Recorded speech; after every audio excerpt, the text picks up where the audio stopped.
नमस्कार दोस्तों, मैं हूं डॉक्टर प्रदीप। आप सभी लोगों का बहुत बहुत स्वागत है। दोस्तों आज के वीडियो में हम बात करने जा रहे हैं सर्वाइकल स्पॉन्डिलोसिस के बारे में। तो आइए दोस्तों जानते हैं क्या होती है ये बीमारी, किन लोगों में ज़्यादा होती है बीमारी और इसका प्रमुख लक्षण क्या है। अगर ये बीमारी हो गई तो इसका उपचार क्या है, अगर नहीं हुई है तो इस बीमारी से कैसे हम बच सकते हैं। तो दोस्तों आज का वीडियो बहुत ही इन्फॉर्मेटिव है, तो दोस्तों अंत तक जरूर देखिएगा। तो दोस्तों आइए जानते हैं सर्वाइकल स्पॉन्डिलोसिस या सर्वाइकल ओस्टियोआर्थराइटिस के क्या प्रमुख कारण होते हैं। तो दोस्तों अगर कारण की बात किया जाए तो सबसे पहले हमको जानना होगा कि क्या होती है सर्वाइकल वर्टिब्री। तो दोस्तों हमारी जो ये गर्दन है इसमें 7 छोटी छोटी हड्डियां होती हैं, हम जिनको सर्वाइकल वर्टिब्री बोलते हैं। इन सर्वाइकल वर्टिब्री के बीच में एक गद्दीनुमा स्ट्रक्चर होता है, हम जिसको डिस्क बोलते हैं। और इन हड्डियों को सपोर्ट करने के लिए हमारे इसकी मसल्स होती हैं और लिगामेंट होते हैं।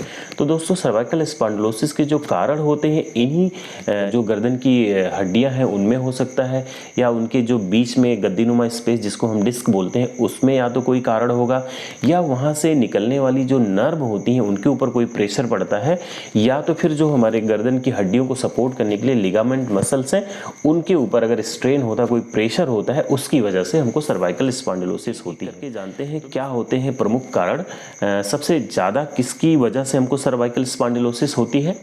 तो दोस्तों सर्वाइकल स्पॉन्डिलोसिस का जो सबसे ज़्यादा कॉमन काज होता है वो बियर एंड टीयर, मतलब लगातार इस्तेमाल से। अगर हम अपनी गर्दन का लगातार इस्तेमाल करें, मतलब जो हमारे गर्दन की जो मसल्स हैं, अगर किसी एक ग्रुप के मसल्स का हम ज़्यादा यूज़ करें, जो कि आजकल बहुत ज़्यादा कॉमन हो गया है। दोस्तों आप सभी ने देखा होगा कि लोग मोबाइल को घंटों तक ऐसे अपनी गर्दन के नीचे दबा कर बात करते रहते हैं, जिसकी वजह से किसी एक ग्रुप की मसल्स में बहुत ज़्यादा स्ट्रेन होता है, उसकी वजह से उनको सर्वाइकल स्पॉन्डिलोसिस का सामना करना पड़ता है। तो दोस्तों आपको अगर इस कंडीशन से बचना है तो आप अपना मोबाइल, कंप्यूटर और टीवी को आप अपने आई के लेवल पे यूज़ कीजिए। आजकल ये देखा गया है कि कुछ लोग क्या होता है कि अपने टीवी को ऐसे कोई देख रहा होता है, कोई टीवी को ऐसे देख रहा होता है, जिसकी वजह से गर्दन पे प्रेशर पड़ता है। आजकल ये भी देखा गया जो ऑफिस में काम करते हैं अपने कंप्यूटर पर बहुत देर तक काम करते रहते हैं, जिसकी वजह से उनकी गर्दन में स्ट्रेन पड़ता है और जिसकी वजह से उनको ओस्टियोआर्थराइटिस का सामना करना पड़ जाता है। पहला प्रमुख कारण जिसमें मैंने आपको बताया कि अगर आप अपनी गर्दन की मसल्स का बहुत ज़्यादा ओवर यूज़ करेंगे या किसी एक ग्रुप की मसल्स का गर्दन में बहुत ज़्यादा यूज़ करेंगे तो आपको इस सर्वाइकल स्पॉन्डिलोसिस का सामना करना पड़ सकता है। तो इससे बचने के लिए दोस्तों आपको क्या करना है मैं आपको बता देता हूँ कि अगर आप ऑफिस में काम करते हैं या आपको बहुत देर तक कंप्यूटर या टीवी पे काम करते हैं तो बीच बीच में आपको ब्रेक लेना है। हर 15 से 45 मिनट के अंदर अगर हो सके तो आपको उठना है और कुछ स्ट्रेचिंग एक्सरसाइज हैं उनको करना है। अगर आप ऐसा करते हैं तो आपको डेफिनेटली आप सर्वाइकल स्पॉन्डिलोसिस को पोस्टपोन कर सकते हैं। दोस्तों बात करेंगे इसके दूसरे प्रमुख कारण के बारे में। तो दूसरा जो प्रमुख कारण होता है दोस्तों या तो डिस्क का खराब होना या हड्डियों के जोड़ का खराब होना। तो दोस्तों ये देखा गया है इसका जो प्रमुख कारण होता है वो जेनेटिक्स होता है। कुछ लोगों में जेनेटिकली जो होती हैं हमारी ये डिस्क बहुत कमज़ोर होती हैं, बहुत कम समय के बाद ही दोस्तों उनकी डिस्क डीजनरेट होने लगती हैं। क्या होता है कि जो हमारी डिस्क होती है एक तरल पदार्थ की बनी होती है, धीरे धीरे ये तरल पदार्थ सूखने लगता है और जो डिस्क स्पेस होता है वो धीरे धीरे दोनों हड्डियों के बीच में कम होने लगता है। वहाँ पर ओस्टियोफाइट बनने लगते हैं। ये ओस्टियोफाइट धीरे धीरे नस को दबाते हैं, जिसकी वजह से हमको पेन का एहसास होता है और कभी कभी हमारे हाथ पैर में झंझनाहट का भी आभास होता है। कि अगर आपका डिस्क जो है जेनेटिकली कमज़ोर है तो आप कैसे इससे निजात पा सकते हैं। तो दोस्तों जैसा कि आप जानते हैं अगर आपकी डिस्क या आपकी हड्डियां कमज़ोर हैं गर्दन की तो आपको अपनी मसल्स और लिगामेंट को मजबूत करना पड़ेगा। इसको मजबूत करने के लिए कुछ बेसिक एक्सरसाइज होती हैं जो मैं अभी वीडियो के अंत में बताऊँगा। उनकी मदद से आप अपने ये इस जो डिस्क की प्रॉब्लम है उसको काफ़ी हद तक आप कम कर सकते हैं। तो दोस्तों आपने ये देखा कि जो सबसे पहला कारण था वो मसल्स में था, दूसरा कारण था हमारा डिस्क डीजनरेशन, तीसरा कारण है अगर डिस्क डीजनरेट करके स्लिप कर जाए। तो दोस्तों जब डिस्क डीजनरेट करके स्लिप कर जाती है तो ये नस को कंप्रेस करती है। जब हमारी नस कंप्रेस होती है तो क्या होता है कि ये बहुत ज़्यादा हमको दर्द होता है। इवन कुछ केसेस में ये देखा गया है कि हमारे हाथ में कमजोरी महसूस होने लगती है। स्लिप डिस्क की वजह से हमको ज़्यादा पेन महसूस होता है और हमारे हाथ में सुन्नपन के साथ साथ कमजोरी होती है। लेकिन दोस्तों इसमें आपको घबराने की बिल्कुल ज़रूरत नहीं है, क्योंकि ये देखा गया है 95% केसेस जो होते हैं ये कुछ बेसिक एक्सरसाइज और ट्रीटमेंट की वजह से ये ठीक हो जाते हैं। केवल 5% केसेस होते हैं जिसमें हमको सर्जरी की ज़रूरत पड़ती है। तो दोस्तों आइए हम इसके ट्रीटमेंट की बात करते हैं। तो अगर उपचार की बात करें तो देखा ये गया है कि दोस्तों जो 70% केसेस होते हैं 4 वीक के अंदर ठीक हो जाते हैं और 90% केसेस जो होते हैं 6 वीक के अंदर ठीक हो जाते हैं और 3 महीने के अंदर 95% केसेस जो होते हैं वो ठीक हो जाते हैं। तो अब बात करते हैं इसके चौथे कारण की। तो दोस्तों चौथा कारण जानने से पहले आपको ये जानना होगा क्या होता है स्पाइनल कॉर्ड।